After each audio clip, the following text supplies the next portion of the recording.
ഒരു കാലത്ത് ബി.ജെ.പി. എ.ഡി.എം.കെ കൂട്ടുകെട്ടായിരുന്നു തമിഴ്നാട്ടിൽ എൻ.ഡി.എയുടെ ശക്തി. കഴിഞ്ഞ ലോക്സഭാ തെരഞ്ഞെടുപ്പിൽ തമിഴ്നാട്ടിൽ നിന്നും കുറഞ്ഞത് 10 സീറ്റെങ്കിലും പിടിക്കാമെന്ന് കണക്കുകൂട്ടലായിരുന്നു ബി.ജെ.പി. എ.ഡി.എം.കെ സഖ്യം മുന്നോട്ട് പോയത്. എന്നാൽ ഭിന്നത രൂക്ഷമായതോടെ വഴിപിരിഞ്ഞ സഖ്യത്തിന് തമിഴ്നാട്ടിൽ ഒരു ചെറുവിരൽ അനക്കാൻ പോലും സാധിച്ചില്ല. വലിയ തോൽവിയാണ് എൻ.ഡി.എക്ക് ലോക്സഭാ തെരഞ്ഞെടുപ്പിൽ തമിഴ്നാട്ടിൽ സംഭവിച്ചത്. എന്തായാലും വരുന്ന നിയമസഭാ തെരഞ്ഞെടുപ്പ് മുന്നിൽ കണ്ട് വീണ്ടും എ.ഡി.എം.കെയുമായുള്ള ബന്ധം പൊടിതട്ടിയെടുക്കാനുള്ള നീക്കത്തിലായിരുന്നു അണ്ണാമലയും ബി.ജെ.പിയും. എന്നാൽ തമിഴ്നാട് നിയമസഭാ തെരഞ്ഞെടുപ്പിന് മുന്നോടിയായി ബി.ജെ.പിയോട് അടുക്കാനുള്ള സാധ്യതകൾ അണ്ണാ.ഡി.എം.കെ തന്നെ തള്ളിക്കളഞ്ഞിരിക്കുകയാണ്. ബി.ജെ.പി. നടത്തുന്ന സഖ്യനീക്കങ്ങൾ തള്ളിയാണ് അണ്ണാ.ഡി.എം.കെ നിലപാട് വ്യക്തമാക്കിയത്. ഇതോടെ തമിഴ്നാട് രാഷ്ട്രീയത്തിൽ ഏറെക്കുറെ ഒറ്റപ്പെട്ട അവസ്ഥയിലേക്കാണ് ബി.ജെ.പി. തള്ളപ്പെട്ടിരിക്കുന്നത്. ബി.ജെ.പിയുമായിട്ട് ഒരു കാലത്തും ഇനി സഖ്യമില്ല എന്നാണ് പാർട്ടി നിലപാടെന്നും അതിൽ ഒരു വ്യത്യാസവുമില്ല എന്നും അണ്ണാ.ഡി.എം.കെ നേതാവ് ഡി ജയകുമാർ പറഞ്ഞതോടെയാണ് ബി.ജെ.പിയുടെ കാര്യം തീരുമാനമായത്. ബി.ജെ.പിയുമായിട്ട് നേരിട്ടോ അല്ലാതെയുള്ള കൂട്ടുകെട്ടിന് അണ്ണാ.ഡി.എം.കെ തയ്യാറല്ല. ഇക്കാര്യത്തിൽ സംശയമില്ല എന്നും നിയമസഭാ തെരഞ്ഞെടുപ്പിലെ സഖ്യം സംബന്ധിച്ച് കഴിഞ്ഞ ദിവസം പാർട്ടി ജനറൽ സെക്രട്ടറി നടത്തിയ പ്രതികരണം ദുർവ്യാഖ്യാനം ചെയ്തുവെന്നും ജയകുമാർ വ്യക്തമാക്കുന്നുണ്ട്.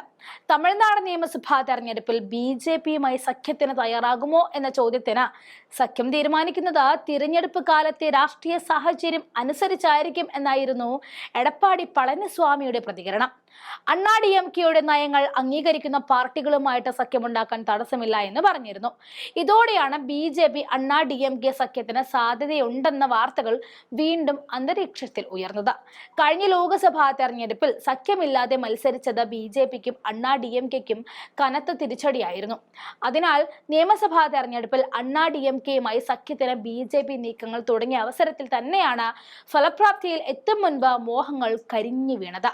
കഴിഞ്ഞ ലോക്സഭാ തെരഞ്ഞെടുപ്പിന് മുന്നോടിയായിട്ട് അഭിപ്രായ വ്യത്യാസങ്ങൾ തലപൊക്കിയതോടെയാണ് ബി.ജെ.പിയുമായുള്ള കൂട്ടുകെട്ടിൽ നിന്നും എ.ഡി.എം.കെ പുറത്തേക്ക് നടന്നത്. തക്കം പാർത്തിരുന്ന ബി.ജെ.പി. പാർട്ടിയിലുള്ള നേതാക്കന്മാരെ ബി.ജെ.പിക്കൊപ്പം തന്നെ നിർത്താനുള്ള ശ്രമങ്ങൾ അന്ന് നടത്തി. ലോക്സഭാ തെരഞ്ഞെടുപ്പ് പടിവാതിക്കൽ എത്തി നിൽക്കുന്ന സാഹചര്യത്തിൽ എ.ഡി.എം.കെയുടെ പിന്മാറ്റം അന്ന് വലിയ തിരിച്ചടിയാണ് ബി.ജെ.പിക്ക് സമ്മാനിച്ചത്.